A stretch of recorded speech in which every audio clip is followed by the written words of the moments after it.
It would be very difficult for me to really describe the appreciation that I feel for the help that Master Lama Rasaji has shown me over the years. The amount of information that has changed my life for the better just continues to go and go.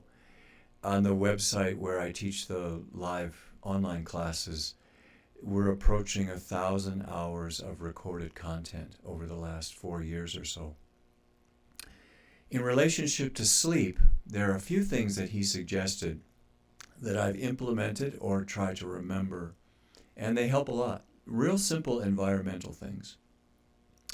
Many people don't realize that mirrors reflect back the chi, and mirrors are very common in bedrooms. So if you're having trouble sleeping at night, you may want to, at least for a little while anyway, cover that mirror when you go to sleep. And if there are two mirrors on either side of the room, the chi is bouncing back and forth. So it interferes with restful sleep on an energetic level.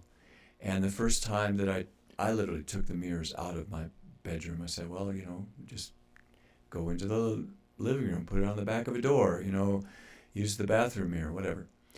Made a huge difference. Made a huge difference. Another one that you'll hear pretty commonly is that you want to stay away from computers and cell phones, especially in the last hour before you're going to go to sleep, because those devices tend to accelerate your interaction with the fire element, and it affects the nervous system. So it's difficult to gear down for restful sleep, and by all means, having those in your bed, by your bedside, is a way of interfering with sleep.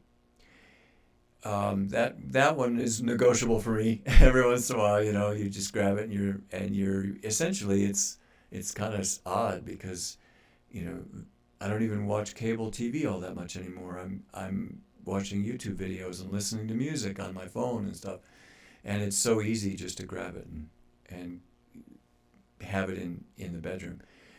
If you want to sleep well at night and you really want to rest deeply, just leave it out. Leave it out. Another thing that makes a tremendous difference is the amount of light that is going into that room, right? So it does matter. And sometimes putting up the blinds that can help in ways that you may not recognize.